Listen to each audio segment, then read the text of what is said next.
Realme റെഡ്മിയും തമ്മിൽ മികച്ച കോമ്പറ്റീഷനാണ് നടക്കുന്നത്. ആരാണ് മികച്ച ബഡ്ജറ്റ് സെഗ്മെൻറ്റിൽ മികച്ച ഫോൺ പുറത്തിറക്കുമെന്ന് അതിനൊരു ബെസ്റ്റ് എക്സാമ്പിൾ ആയിരുന്നു റെഡ്മി നോട്ട് 7 പ്രോയും റിയൽമി 3 പ്രോയും. അതിനുശേഷം അവർ വീണ്ടും വരികയാണ് റിയൽമി എക്സ്, റെഡ്മി എക്സ് എന്നീ രണ്ട് വേരിയൻറ്റുമായി. വൈകാതെ തന്നെ അത് ഇന്ത്യയിൽ ലോഞ്ച് ഉണ്ടാവും. ആദ്യം ചൈനീസ് ലോഞ്ചാണ് നടക്കാൻ പോകുന്നത്. ഇതിൽ റെഡ്മി എക്സിൻ്റെ വിവരങ്ങളാണ് നമ്മൾ ഈ വീഡിയോയിൽ നിങ്ങളുമായി സംവദിക്കാൻ പോകുന്നത്. സബ്സ്ക്രൈബ് ചെയ്യാത്ത കൂട്ടുകാർ സബ്സ്ക്രൈബ് ചെയ്യുമെന്ന് പ്രതീക്ഷിക്കുന്നു. തൊട്ടടുത്തുള്ള ബെൽ ഐക്കൺ കൂടി ഒന്ന് ഇനാബിൾ ചെയ്യണമെന്ന് അഭ്യർത്ഥിക്കുന്നു.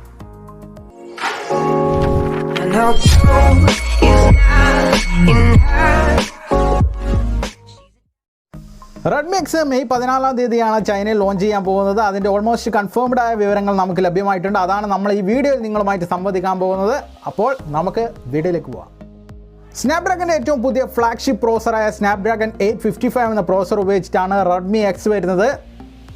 റെഡ്മി എക്സ് തന്നെയാണ് നമുക്ക് പോക്കോ F2 ആയിട്ട് ഇന്ത്യയിൽ ലഭിക്കാൻ പോകുന്നത് എന്നും ഒരു റൂമറുകൾ നമ്മൾ കേൾക്കുന്നുണ്ട്. അതിൽ യാതൊരുവിധ കൺഫർമേഷനും ഷവോമിയുടെ ഭാഗത്തുനിന്നോ അല്ലെങ്കിൽ റെഡ്മിയുടെ ഭാഗത്തു നിന്നോ നമുക്ക് ലഭ്യമായിട്ടില്ല. ഏത് ബ്രാൻഡിന് കീഴിൽ വന്നാലും ഷവോമിയുടെ ഒരു മികച്ച ഫോൺ തന്നെയാണ്, ഫ്ലാഗ്ഷിപ്പ് ഫോൺ തന്നെയാണ് നമ്മളിലേക്ക് എത്താൻ പോകുന്നതെന്നുള്ള കാര്യത്തിൽ യാതൊരു തർക്കവുമില്ല. 7 നാനോമീറ്റർ ഫിൻഫിറ്റ് ടെക്നോളജിയിൽ നിർമ്മിച്ച സ്നാപ്ഡ്രാഗൺ 855 എന്ന മികച്ച പവർഫുൾ ചിപ്സെറ്റ് ആയതുകൊണ്ട് തന്നെ നമുക്ക് മികച്ച പെർഫോമൻസ് ആയിരിക്കും റെഡ്മി എക്സ് നമുക്ക് നൽകുക. 5G സപ്പോർട്ടുള്ള ഫോൺ നമുക്ക് ഇന്ത്യയിൽ 5G സപ്പോർട്ടോട് കൂടി തന്നെ നമുക്ക് പുറത്തിറങ്ങുമോ എന്ന കാര്യത്തിൽ യാതൊരുവിധ കൺഫർമേഷനും ഇല്ല. കാരണം എന്ന് വെച്ചാൽ ചൈനയിൽ 5G സപ്പോർട്ടോട് കൂടിയായിരിക്കും ഫോൺ പുറത്തിറങ്ങുക. പക്ഷേ ഇന്ത്യയിൽ 5G ഇതുവരെ അവൈലബിൾ അല്ലാത്തത് കൊണ്ട് തന്നെ ഔട്ട് ഓഫ് ദ ബോക്സ് ആയിട്ട് നമുക്ക് 5G അവൈലബിൾ ആയിട്ടായിരിക്കും ആ ഫോൺ പുറത്തിറങ്ങുക എന്നുള്ള കാര്യത്തിൽ യാതൊരുവിധ കൺഫർമേഷനും ലഭ്യമായിട്ടില്ല. 6.3 inch full HD plus super AMOLED display ആണ് നമുക്ക് ലഭിക്കാൻ പോകുന്നത്. മികച്ച വൈബ്രന്റ് ഡിസ്പ്ലേ ആയിരിക്കും നമുക്ക് സൂപ്പർ ആംലോഡ് ഡിസ്പ്ലേ ആയതുകൊണ്ട് തന്നെ നമുക്ക് ലഭിക്കുക. നമുക്ക് ഇൻ ഡിസ്പ്ലേ ഫിംഗർ പ്രിന്റ് സെൻസറും ലഭിക്കുന്നു. പിന്നെ പ്രധാനപ്പെട്ട കാര്യം നമുക്ക് പോപ്പ് സെൽഫി ക്യാമറയാണ് നമുക്ക് റെഡ്മി എക്സിൽ ലഭിക്കുന്നത്. 32 മെഗാ പിക്സൽ പോപ്പ് സെൽഫി ക്യാമറയാണ് നമുക്ക് ലഭിക്കുന്നത് എന്നാണ് സൂചന. അതിൻ്റെ സെൻസറോ കാര്യങ്ങളോ ഒന്നും നമുക്ക് ഇതുവരെ കൺഫേം ചെയ്യാൻ സാധിച്ചിട്ടില്ല. റെഡ്മിയും ഒഫീഷ്യലായിട്ട് ഒരു കൺഫർമേഷനും നമുക്ക് നൽകിയിട്ടില്ല. എന്ത് തന്നെയായാലും മികച്ചൊരു ക്വാളിറ്റി ക്യാമറയായിരിക്കും, സെൽഫി പോപ്പപ്പ് ക്യാമറയായിരിക്കും നമുക്ക് ലഭിക്കുക എന്ന കാര്യത്തിൽ യാതൊരു തർക്കവുമില്ല. കാരണം വെച്ചാൽ റിയൽമി എക്സ് ഒക്കെ വരുന്നതാണ്. ടൈറ്റ് കോമ്പറ്റീഷനാണ് റിയൽമി റെഡ്മി തമ്മിൽ നടക്കാൻ പോകുന്നതും. റെഡ്മി എക്സിന് നമുക്ക് വെർട്ടിക്കലായിട്ടുള്ള ഒരു ട്രിപ്പിൾ ക്യാമറ സെറ്റപ്പാണ് ബാക്ക് സൈഡ് ലഭിക്കുന്നത്. വിത്ത് ഫ്ലാഷ് ലൈറ്റും കൂടി നമുക്ക് ലഭിക്കുന്നുണ്ട്. Primary sensor, depth sensor, wide angle sensor എന്നീ കാറ്റഗറിയിലാണ് അത് അലൈൻ ചെയ്തിട്ടുള്ളത്. 48 മെഗാ പിക്സൽ പ്രൈമറി സെൻസറും 8 മെഗാ പിക്സൽ വൈഡ് ആംഗിൾ സെൻസറും 13 മെഗാ പിക്സൽ ഡെപ്ത് സെൻസറുമാണ് നമുക്ക് ലഭിക്കുന്നതെന്നാണ് സൂചന. സാധാരണ ഫ്ലാഗ്ഷിപ്പ് ഡിവൈസുകളിൽ അല്ലെങ്കിൽ മിഡ് റേഞ്ച് ഫ്ലാഗ്ഷിപ്പ് ഡിവൈസുകളിൽ ഷവോമിയോ റെഡ്മിയോ 3.5mm ഹെഡ്ഫോൺ ജാക്ക് നിലനിർത്താറില്ല. അതിനൊരു ഉദാഹരണമായിരുന്നു MI A2. പക്ഷേ റെഡ്മി എക്സിൽ 3.5mm ഹെഡ്ഫോൺ ജാക്ക് നിലനിർത്തിയിട്ടാണ് അവർ പുറത്തിറങ്ങാനിരിക്കുന്നത്. കൂടാതെ നിയർ ഫീൽഡ് കമ്മ്യൂണിക്കേഷൻ അഥവാ NFC ഒക്കെ റെഡ്മി എക്സിൽ ഉൾപ്പെടുത്തിയിട്ടുണ്ട്. കൂടാതെ ഒട്ടനവധി ഫീച്ചേഴ്സും റെഡ്മി എക്സിൽ ഉൾപ്പെടുത്തിയിട്ടായിരിക്കും അവർ പുറത്തിറക്കാനിരിക്കുന്നത്.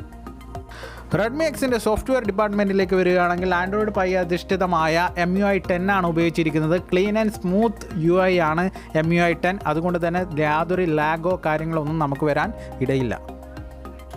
റെഡ്മി എക്സിൻ്റെ ബാറ്ററി ഡിപ്പാർട്ട്മെൻറ്റിലേക്ക് വരികയാണെങ്കിൽ 4000 mAh ബാറ്ററിയാണ് നമുക്ക് ലഭിക്കുന്നതെന്നാണ് വിവരം. കൂടാതെ അതിൻ്റെ അപ്പുറം നമുക്ക് 27 വോൾട്ട് ഫാസ്റ്റ് ചാർജും സപ്പോർട്ടോടു കൂടിയാണ് റെഡ്മി എക്സ് വരുന്നതെന്നാണ് വിവരം. റെഡ്മി നോട്ട് 7 പ്രോയിൽ നമുക്ക് ഫാസ്റ്റ് ചാർജ് അവൈലബിൾ ആയിട്ടും നമുക്ക് ഔട്ട് ഓഫ് ദ ബോക്സ് ആയിട്ട് ചാർജർ ലഭിച്ചിട്ടില്ല.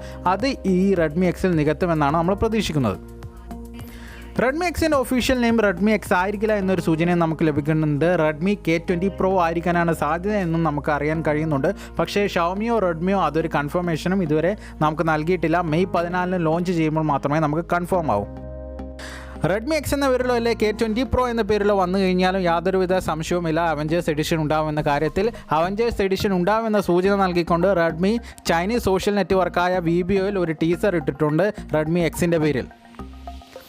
In display finger print sensor, Snapdragon 855 എന്ന 5G മികച്ച പ്രോസർ, പോപ്പപ്പ് സെൽഫി ക്യാമറ, പിൻസൈഡിൽ ട്രിപ്പിൾ ക്യാമറ സെറ്റപ്പ്, അങ്ങനെ ഒട്ടനവധി മികച്ച ഫീച്ചേഴ്സുമായി വരുന്ന റെഡ്മി എക്സ് മികച്ചൊരു ഫോണാണെന്ന കാര്യത്തിൽ യാതൊരുവിധ സംശയവുമില്ല. റിയൽമി എക്സിന് മികച്ചൊരു കോമ്പറ്റീറ്റർ ആവും എന്ന കാര്യത്തിൽ യാതൊരുവിധ സംശയവുമില്ല. മെയ് 14 റെഡ്മി എക്സ് ലോഞ്ചെങ്കിൽ മെയ് 15 റിയൽമി എക്സ് ലോഞ്ച്. രണ്ടും വൈകാതെ തന്നെ ഇന്ത്യയിൽ ലോഞ്ച് ആവട്ടെ എന്ന് നമുക്ക് പ്രതീക്ഷിക്കാം.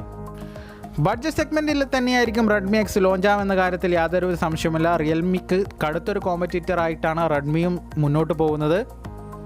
അതുകൊണ്ട് തന്നെ ബഡ്ജറ്റ് റേഞ്ചിൽ ഫ്ലാഗ്ഷിപ്പ് ഫോണുകൾ നോക്കുന്ന ഏതൊരു ഉപഭോക്താവിനും നല്ലൊരു ചോയ്സ് ആയിരിക്കും റെഡ്മി എക്സ് ആയാലും റിയൽമി എക്സ് ആയാലും. രണ്ടും വൈകാതെ തന്നെ ഇന്ത്യയിൽ ലോഞ്ച് ആകുമെന്നാണ് നമ്മൾ പ്രതീക്ഷിക്കുന്നത്. എന്തായാലും മറ്റൊരു വിശേഷമായി വീണ്ടും കാണാമെന്ന പ്രതീക്ഷയോടെ ഗുഡ് ബൈ.